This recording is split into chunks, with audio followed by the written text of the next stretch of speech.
Welcome to Around Kansas. I'm Deb Goodrich. And I'm Michelle Martin. We're coming to you today from the Smoky Hill Trail. And the photo behind me, his name just flew out of my brain. I had it right in front of me. Dentaler. I am so sorry. This is in Gove County, not too far from the Smoky Hill River. So right along the Smoky Hill Trail. And I just love images like this for all the folks who think Kansas is flat and boring. And behind me, you see a stagecoach that would have traversed the Smoky Hill Trail in the 19th century. And this is actually from the Trails to Rails event that was sponsored by the Fort Wallace Museum and several other partner institutions in 2019. Oh, in those lovely days before COVID. It was a wonderful event. We recreated a piece of the trip on the Butterfield Overland Dispatch, which ran from Atchison to Denver, the stage line along the Smoky Hill Trail. So I think 22 or 23 miles, and we had 4 stagecoaches with outriders. And oh my goodness, what an incredible day. Peter Sherayko came and joined us. Monty McCord came and joined us. Marla Matkin. Marla was there, and we had Cody and his buddies hunting buffalo. You know, they stopped by the buffalo camp to see the buffalo hunters. And I think Peter said he'd never ridden through so many cornfields in his life, but it was a great time. And I think the stage behind you is Jensen's from up in Nebraska. I believe so, yes. Yeah, oh gosh, everybody had such a good time. So we do cool stuff at Fort Wallace all along the Smoky Hill Trail. Like Michelle said, this was in partnership with our buddies at the Butterfield Trail Museum in Russell Springs. And they have been doing a lot of sprucing up lately. They've been painting. They've got a new sign out front. Wait till you see the sign, Michelle. It's just beautiful. But Tanya Lamb and Debbie Mather are posting stuff all the time about what they're doing. And it's just really looking nice. That little community. The last time I looked, I Googled it because we got into a conversation. I think the population of Russell Springs was 19. So, and I don't know if the Lambs are in the city limits or not. I don't know if John and Tanya are counted in that or not. I have to ask them and see. But it's such a wonderful. That view from the Russell Springs Courthouse, now the museum, is one of my favorite in Kansas, overlooking that Smoky Hill River Valley. It's so pretty. It's fantastic. And I don't think people realize, especially those who think Kansas is a flyover or drive-through state, the diversity and complexity of the landscape. And I don't think they realize that these views still exist today that take you directly to the past. And so it is absolutely phenomenal. We had a great day when we were there. We had a tour. We went out to look at different stops that were along the Smoky Hill Trail and the BOD, and it was really fantastic. And if the Lambs are not in the city limits and not counted in the population, they should count for, each one of them should count for like 10 people, given the amount of work they do and their dedication to the community and the museum and the events that take place there. That's for sure. One of the really cool things about talking about looking at the sites, the springs at Russell Springs. Yes. I had never been out there, and most of the people I know never have. And you've got those pasture land and, the dry road beds. And then right there where those springs are, it's just this tiny little oasis where there's water and it's thick vegetation, and it's just this tiny little place. But what that meant to travelers along that dry, dusty Hill Trail, that was invaluable. But you see, we forget, like a couple of years ago for our Smoky Hill Trail Association tour, we went to Cheyenne Wells. Well, Cheyenne Wells, there were actually whales. We actually Wells. visited the wells. And well is one of those words that people have a lot of trouble understanding when I say it. Those ELL words, spell and whale, and but well, it was a well. It was like a water well, and Hmm. we visited those, and that's not in downtown Cheyenne Wells now, but that's what, the community and the stage stop sprang up around those wells.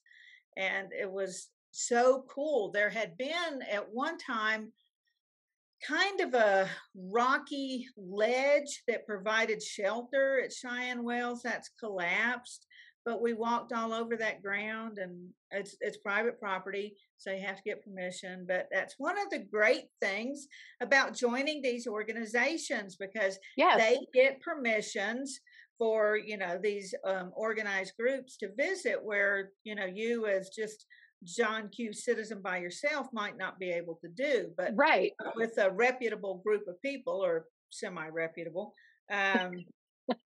just thinking of the Order of the Indian Wars, we're going on tour with them here in a day or two. And yeah, we get in despite the reputation of some of our members. Yeah. But, Mike Corey, um, so Frank Modden. the list goes on. Well, Deb, I think it's so easy for us today to forget because we have the interstate system. And when we get on the interstate system, we've got 4 lanes going in each direction, sometimes 6 lanes going in each direction, depending on where you are. You've got exits that are clearly marked. You can hop off at those exits. You can hit a McDonald's, a Burger King, a Starbucks, a gas station. What people don't realize is the communities like Russell Springs, Cheyenne Wells, Wallace, and these places along trails like the Santa Fe Trail, the Oregon, the California, the Smoky Hill, all of these, they really were the equivalent of the rest stops. They were the 7-Eleven of the 19th century. And The so the if you, mittens, the mittens of the the 19th century. that's right. They were. They really are. They're the mittens. If you think about what does mittens do? Mittens is a travel stop. You are able to gas up your vehicle.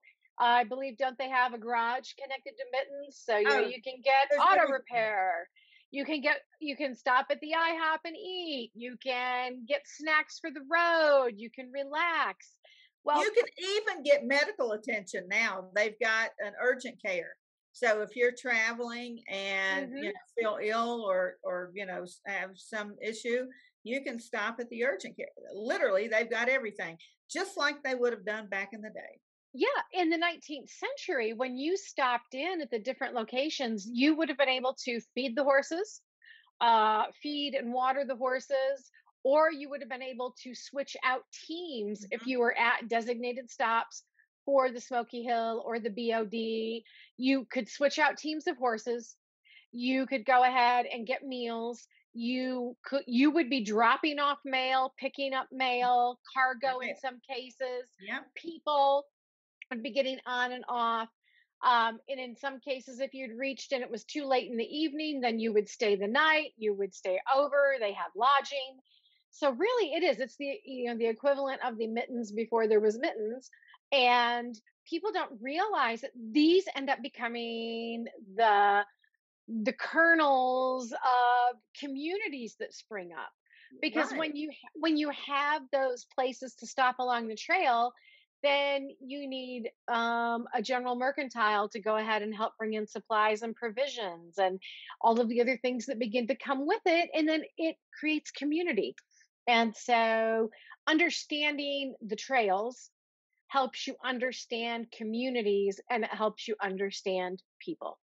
It really does. And I am a member of not only the Santa Fe Trail Organization, but the Smoky Hill Trail Association, and will be president pretty soon. And yeah, it's going to go downhill from there. But we've got I want to give people a heads up. Our conference is coming up next weekend. So Friday, October 15th, Saturday the 16th, Sunday the 17th in Abilene. And we'll be meeting at the old Abilene town. Won't that be fun? Ooh. So yeah, you can find, we've got great speakers coming, Michael Bond, our dear friends. I've got to tell you though, the big deal, we're going to have a tour, but then we'll be having dinner in the Seeley Mansion. Oh, the Seeley Mansion is amazing. When I worked for Bill Curtis, I had the opportunity. He was asked to come into Abilene, and he was giving a talk on. Oh, he was talking about how he had gone about doing his work in Independence and Sedan and Coffeyville, as far as historic restoration and business incentivization and things, and what Kansas meant to him, what it means to him, and how important it is. And so when he went to go ahead and give that talk, I traveled up to meet him there and took photos at the event. But then it was great. He decided he wanted to do an evening with a woman who had traveled along the trail and made their way to Abilene. And I had gone through diaries and letters and come up with a composite character. So we had this interview, and it was actually at the Seeley Mansion. And so we were in a parlor, and they had chairs set up for people. And so he did this interview with me as this 19th century woman who stepped out of the past. And we had a ball. I got to actually go upstairs in the mansion, and they closed off one of the bedrooms, and that was set up as my green room, so I could go ahead and change from 21st century clothing to the 19th century attire, including the corset and the whole 9 yards. And it was phenomenal to be in a room fully furnished in 19th century amazing period antiques, and to be able to change and have that little boudoir space, complete with a fainting couch all to myself. I love that mansion. What fun. Oh, folks, do yourselves a favor. Go to Abilene. It's a gem. It really is. So if there's still time, if you'd like to join us on our Smoky Hill Trail adventure in Abilene with our speakers, and we'll have a tour. I think our tour is on Friday afternoon of some local stops. The theme this year is the several trails coming together, so it's, we'll be talking about the Chisholm and the Smoky and the Santa Fe and, and all these other trails. So it's and how they all interconnect and just different stories. So it's going to be a lot of fun. So I think we've got a Facebook page for the Smoky Hill Trail Association. A lot of folks like Fort Harker, Fort Wallace, Butterfield Trail, we're on that super highway, as is Abilene, and many stops in between, Junction City, so there's so many cool stops, the Smoky Hill Museum in Salina. There are a lot of places that you can learn about the Smoky Hill Trail and visit a piece of the history. But if you join the organization, then you get updates, and you get invited to cool things. So you get all that inside information. The rest of the world doesn't get. So you are in the know. The inside scoop. Exactly. You get the skinny, the gossip. You get everything. That's right. All right, folks. We'll be right back.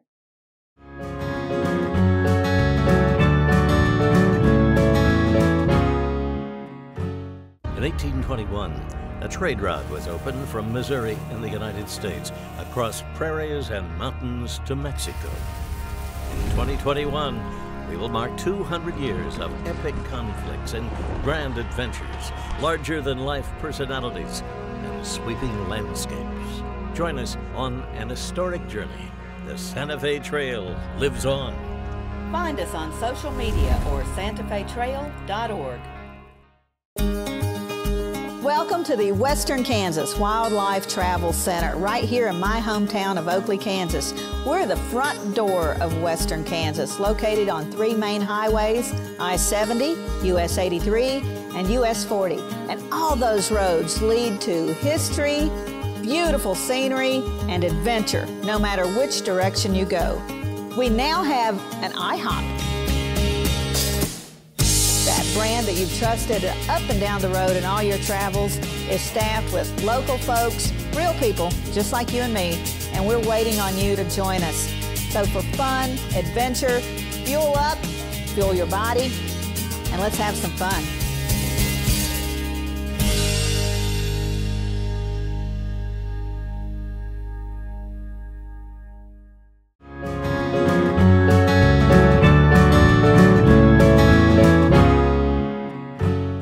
Welcome back, and we're going to talk about pronghorn season. And yes, I know that's not a pronghorn behind me, but it's a pretty picture and I thought it fit.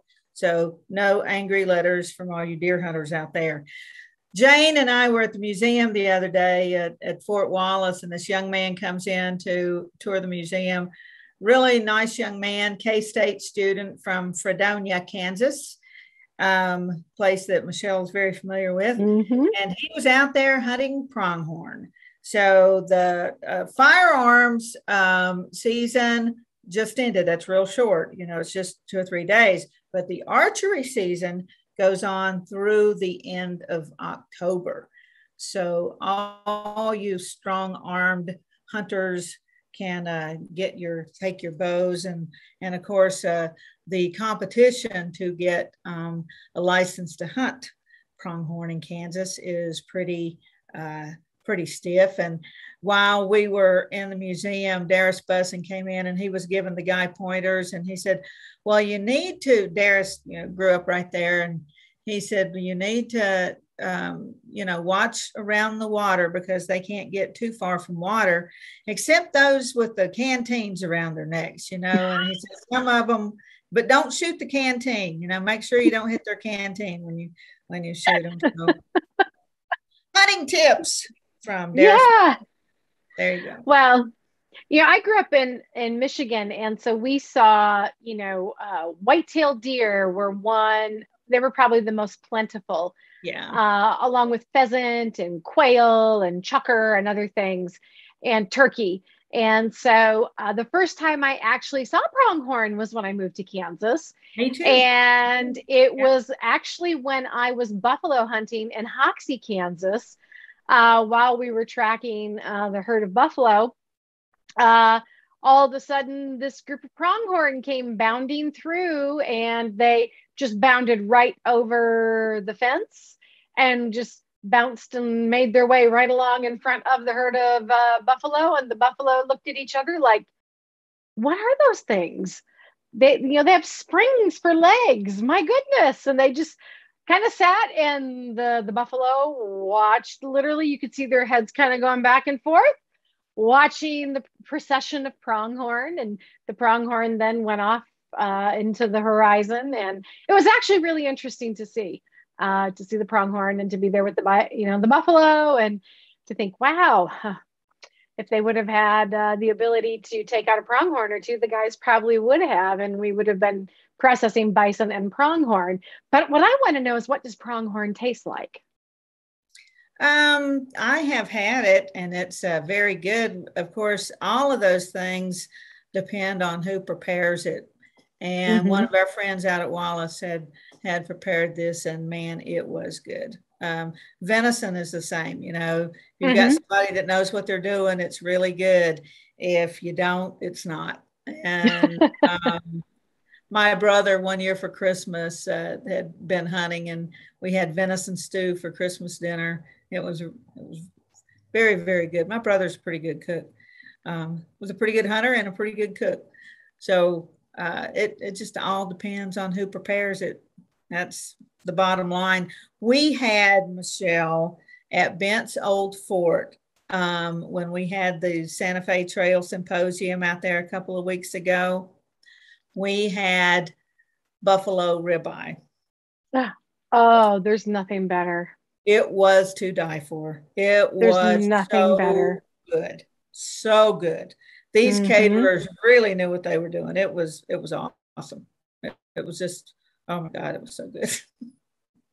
So today we're going to go ahead and dip back into the Around Kansas Wildlife Vault and share a story that aired in 2017 about pronghorn. And back again. Where the deer and the antelope play. Yeah, now, okay, yes.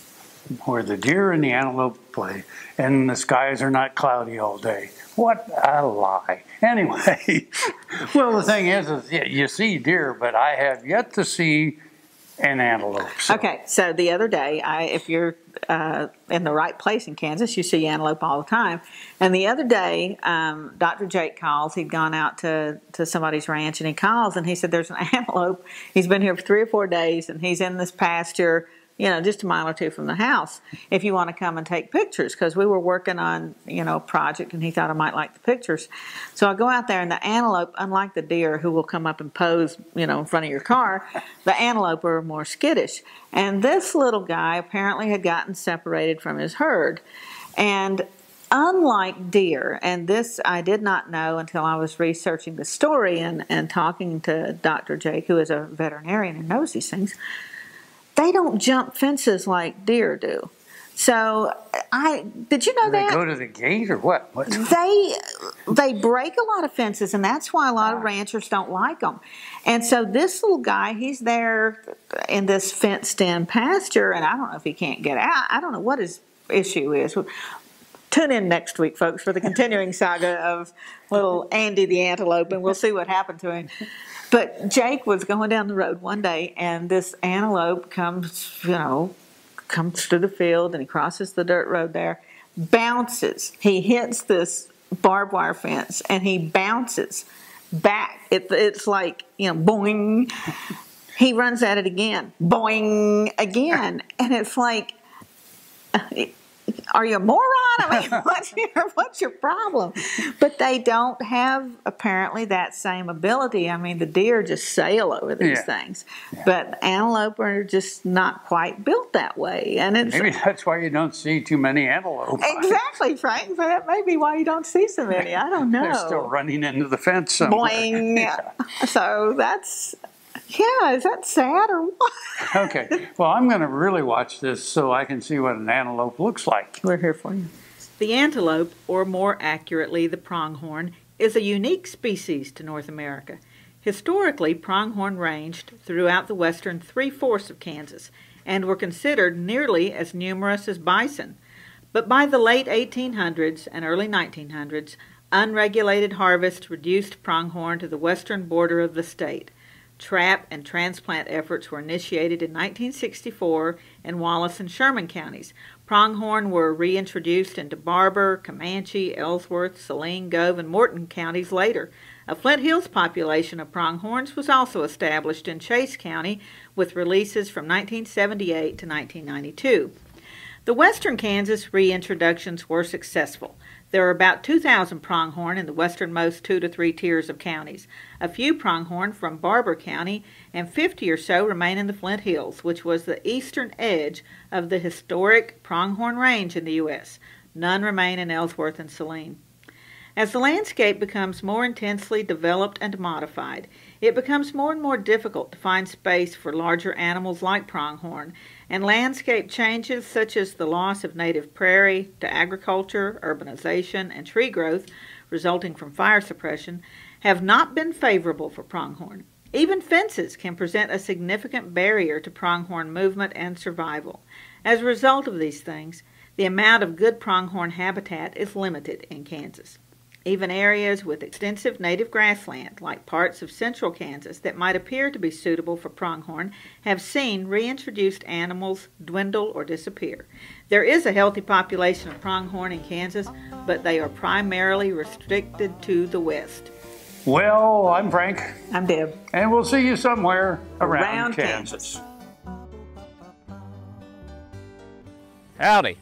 I'm Seth Hayes, and welcome to my hometown, from then to now. Council Grove has a rich history, as deep as the prairie tallgrass. Spend the day visiting 25 historic sites, or explore the unique shops and restaurants, or mosey out of town along the Santa Fe Trail. You all visit my hometown, Council Grove, in the heart of the Flint Hills.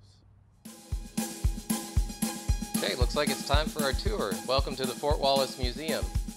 Here at the museum, you're going to find some really interesting stuff, like our replica stagecoach from the Butterfield Overland Dispatch. We've got facades from the fort buildings. We've got an 1870s flag.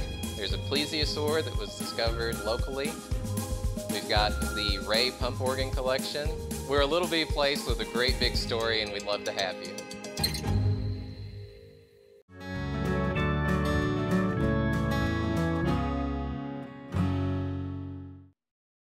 Well, we started talking about cemeteries last week, and we decided it was so much fun. We're going to talk about cemeteries every week of October because we can. It's cemetery season now. That's right. It's upon us. And this is a picture. I love this picture. I took this in Topeka Cemetery 5 or 6 years ago, I guess, when probably when I was living there. And the sky was incredible that night, and it just made for such a beautiful background for the monuments and the mausoleum that you see behind me here. And so, yeah, I love this picture. You know, Deb, I really liked coming to visit you when you lived in Topeka Cemetery. I know. Wasn't that fun? The house, the dwelling you had there on cemetery grounds was really interesting, but, and some people would think, ooh, you lived in the cemetery, how creepy. But actually, because Topeka Cemetery is so park-like, it was beautiful because you could, I mean, my gosh, you could get out and get fresh air and exercise. But it was so intriguing to look at the stones and read the information and learn more of the stories of the people. And so it really, for a historian, it's a great place. And actually, my photograph I actually took on what I call the Hotter Than Hell in Kansas tour that I did when we were working on Kansas sports and bases. I was doing photography for the book. And this is actually Fort Hays. And of course, at Fort Hays, like all military posts, they had a post cemetery. And it has its share of interesting individuals buried there, but also interesting stories and spooky happenings connected with it. Well, the cemeteries are open air museums. So you can experience so many different things, you know. And honestly, I really think using the spookiness is a great way to connect people to history, because there is no haunting without a story. Every haunting has a story, and that is history, people. When you find out the story of what happened in the past, that is history, or her story. Right. And what I love about this time of year, and I'm glad to see that a lot of communities in Kansas do this throughout the year, are the various events we see in the fall, in late September, October, even into early November, sometimes even into December, where cemeteries come to life. And I know that sounds odd, but where you have tours through the cemeteries that are done by lamplight, by candlelight, where you meet individuals, you meet famous and interesting individuals who are buried there. And that, of course, happens because we have great volunteers and amazing living history interpreters in Kansas. And so they help you bring those people and their stories and that history to life. And so, you know, yeah, some people may be a little scared of the cemetery, but when you go there with an open mind and you think about learning and connecting to the history, then they're actually pretty active and vibrant places. They really are, not to mention beautiful in many cases. And Topeka Cemetery is, as Michelle said, very park-like. It was intended that way. It's very, very pretty. And they are doing some, I think, ghost tours this season. So they have a great Facebook page. And my friend Ron Lopez Reese is actually living in that apartment that I lived in for a while and is working on it and really making it beautiful. It's one of the most historic homes in Topeka, and he's really making it beautiful. So I'm very glad to see it taken care of like that, and to see Ron put so much effort into taking care of it. Now, one of the ghost stories that I will tell you from Topeka Cemetery, and I do have a few.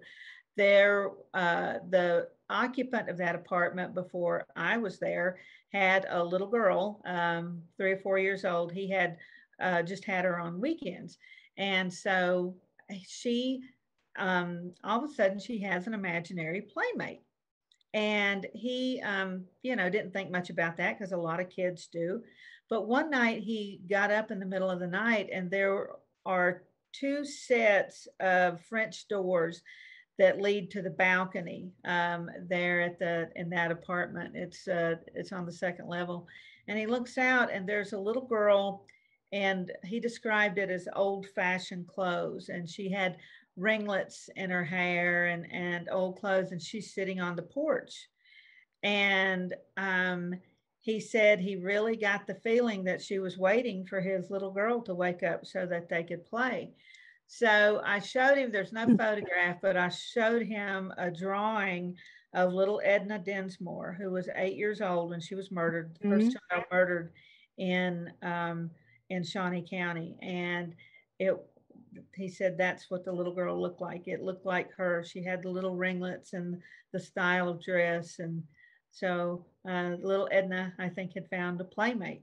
So I never saw Edna when we were there. Of course, Noelle and I, we didn't have little kids around, but the Crane family who built the home were spiritualists.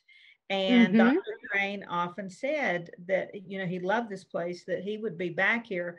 Well, the room that Noelle had was probably Dr. Crane's room. His son and daughter-in-law were like the master and mistress of the house. So they had the big, nice bedroom, and that's the one that I had. And so one night I was in Philadelphia, and Noelle came and got in my bed because she thought it was more comfortable than hers. And our cats, Michelle, Glacier, Athena. And so she, the cats would always jump on the bed as soon as I got into bed. And so Noelle gets in the bed, the cat jumps on the bed, and then Noelle heard a voice, "Damn cat." And she's like, "Mama, I didn't look. I thought if they're standing there, I don't want to see them. I just pulled the covers over my head, and I didn't peek out until morning." So not cat lovers, apparently not cat lovers. I guess not. I lived in Fort Scott, which is the 2nd oldest community in the state because of the military post established there in the early 1840s. And it's interesting because every community seems to have its resident spirit that kind of floats about or inhabits a place. Yeah. And in Fort Scott, actually, at the National Park Service site in the old officers' quarters, there is said to be a woman who carries a little lantern and walks back and forth across the windows or on the balcony. And we've all thought about it, and we really wonder if it's the spirit of a woman named Marianne Bloodworth Terrett and her husband, Captain Burdett A. Terrett of Company A, 1st Dragoons, actually died at the post.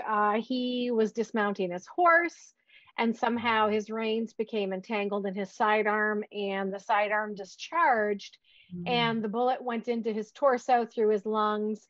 She happened to be sitting on the balcony or looking out the window and saw and heard it happen, and went running out and ran out to him, and he was on the ground, and she was cradling him in her arms. And he looked up and said, "I know you. I'm not hurt much, and died in her arms. And the sad, sad part of this is that the couple had lost an infant just about a month earlier, and their infant had died. And so they were in mourning for the infant. And now the mother was in mourning for the infant and the husband. And so there are stories, and many people think that if there's anybody that is staying someplace because they have unfinished business, that maybe it is with the widow Tarrant. And so that's what I find really fascinating, because spiritualism was such a huge movement in the 19th century. It was. Famously, Mary Lincoln had seances in the White House, but people did all over the country. It was there were a lot of different things going on. There was infant mortality was high. Almost every family lost somebody. Science. We get to the 19th century, we get Frankenstein, and we get Dracula, and we get all these things that are kind of a response to science and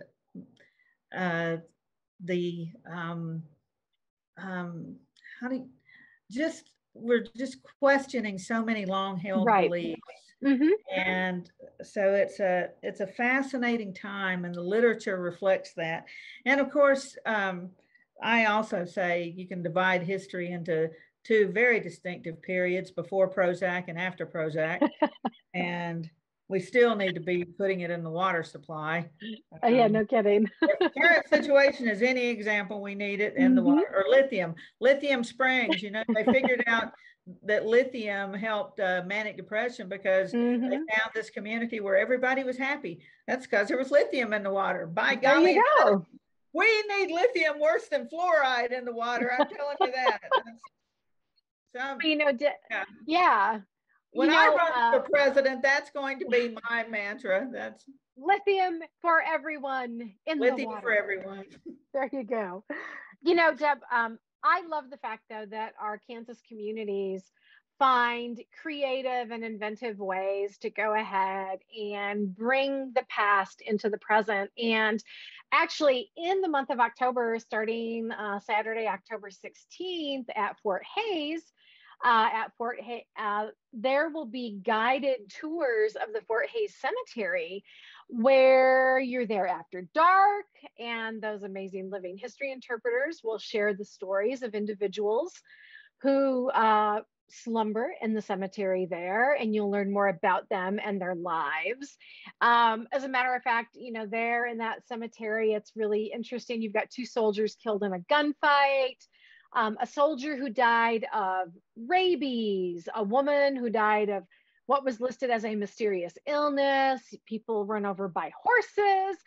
But locals to the Hays area will know the Blue Light Lady, which is supposedly Elizabeth Polly. And Elizabeth Polly's husband was stationed at Fort Hays. He was a hospital steward, or a hospital steward. And so it's interesting because she and her husband, they lost sons during the war. Then she is there. She also was a nurse during a cholera epidemic at the fort in 1867. And so she helped take care of those sick and dying soldiers. And so it is believed that she still roams the area. And actually in 1950, a Hays police officer radioed into dispatch that he had just hit a woman dressed in blue carrying a lantern or a light. And when he got out of the car to investigate, there was nothing there. And that took place near what is called Sentinel Hill, that locals will know. And actually atop Sentinel Hill, there's actually a statue and a monument to her. And so you might, who knows, you might get to meet the Blue Light Lady. But we will provide you with a link and more information to Find out when you can take part in those tours in Hays through the Fort Hays Historic Site. They do have a charge for those. $3 for an adult, $1 per child. And boy, let's face it, folks, you couldn't go to a movie for that price. You can't even go to McDonald's and get a Happy Meal for that price. So you can't get a bag of popcorn for that price. You can't get a Starbucks drink for that price combined, no. for those two combined. So, that's a great way to take the family out, to have a little fun, learn some history, connect with the community, and your money will support Fort Hays. And let's face it, folks, our historic sites need all the help we can give them right now. They sure do. Another one of my favorite places is the Hotel Josephine in Houlton, Kansas, which is apparently very, very haunted. I've stayed there many times and I haven't encountered anybody. Of course, honestly, my grandkids are with me most of the time, and I'm sure the ghosts go into hiding when those kids show up. So your best defense against an attack by ghost is a 2-year-old. That will keep everything at bay. But my longtime friend, Beth Meyer, who wrote, Ghost in Kansas and all these great haunting books, and we used to do some ghost tours together, was there speaking just last couple of weeks ago, something, and I was otherwise occupied and couldn't go, but I think she's coming back. I think Hotel Josephine just had a witch's tea last night, and they've got a lot of other events coming up in October. So check out their Facebook page and you can find them. Look and see if somebody in your community, I know that Finney County Historical Museum is going to have ghost tours coming up. That's in Garden City. And, chances are somebody close to you is doing something like that. So, let us know and we'll share the news with everybody else. Definitely reach out to us through our Facebook page. Let us know about those haunted, spectacular events.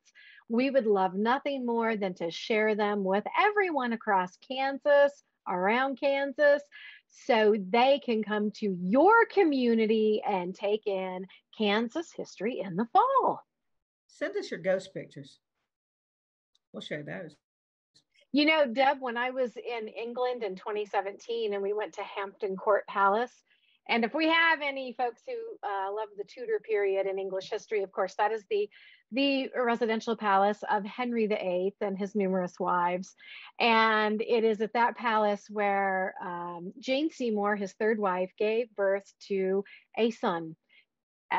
Henry finally got his much longed for son.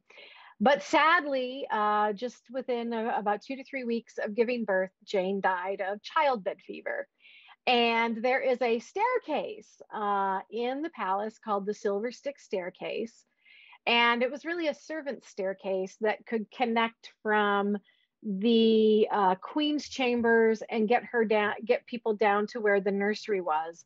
And it is said that from the time, just not too long past her death, that Jane's ghost was seen and heard on the Silver Stick Staircase in her nightgown, heading toward the nursery to watch over the little babe she hardly knew. And in the 19th century, there are actually postcards produced when it became a tourist site. And it shows Jane's ghost in the windows of Hampton Court. And when I was in England, we popped in and out of antique stores, and I found the a 19th century Jane Seymour's ghost postcard. I paid a hefty penny for it, but I had to have it for my collection of odd and unusual things because it just spoke to me. So, around the world, our historic sites have interesting stories to tell if you're willing to listen. Nobody does ghosts better than the Brits, though, unless it's the Irish or the Scots or the Welsh. But the UK's got the corner on it. They really do. They really do. And Deb, given the number of English and Scotch and Irish and Welsh folks who made their way to America and then made their way west to Kansas, I think that's why we've got such a rich tradition of being willing to go places and reach out to those spirits. I think so too. All right, folks, that'll do it for today. Visit your local cemetery. Tell them that Deb and Michelle sent you. Unless they, call the paddy wagon on you, and then don't mention our names, please. But until next time, I'm Deb Goodrich. And I'm Michelle Martin. And we'll see you somewhere around Kansas. Bye-bye.